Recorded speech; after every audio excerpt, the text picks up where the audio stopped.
এর আগেও মাছের ডিমের একটা রেসিপি আমি তোমাদের সাথে শেয়ার করেছি, কিন্তু এইভাবে যদি আলু দিয়ে মাছের ডিমটাকে তৈরি করা হয় খেতে কিন্তু বেশ ভালো লাগে। আজকের রান্নাটাও আমার মাই তৈরি করছেন। আর এটা বানানোর জন্য কড়াইয়ে সামান্য জল গরম করে তাতে লবণ আর সামান্য হলুদ গুঁড়ো দিয়ে মাছের ডিমটাকে সেদ্ধ করে নিতে হবে।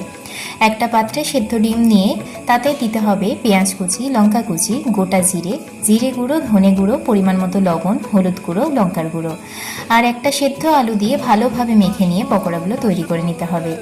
গরম তেলের মধ্যে দিতে হবে গোটা গরম মশলা, তেজপাতা আর একটা বড় সাইজের পেঁয়াজ কুচি। তারপর একটু ভাজা ভাজা হয়ে এলেই সেদ্ধ আলুগুলো দিয়ে একটুখানি নাড়িয়ে নিতে হবে। পরিমাণ মতো লবণ, জিরে বাটা, আদা বাটা, রসুন বাটা, লঙ্কা বাটা, লঙ্কার গুঁড়ো, ধনে গুঁড়ো, জিরে গুঁড়ো, এই মশলাগুলো দিয়ে ভালো মতো করে কষিয়ে নিতে হবে। তারপর একটা বড় সাইজের টমেটো দিয়ে আবারও ভালো করে গলে এলে পরিমাণ মতো জল দিয়ে পকোড়াগুলো দিয়ে উপর থেকে গরম মশলা আর লঙ্কা দিলেই রেডি।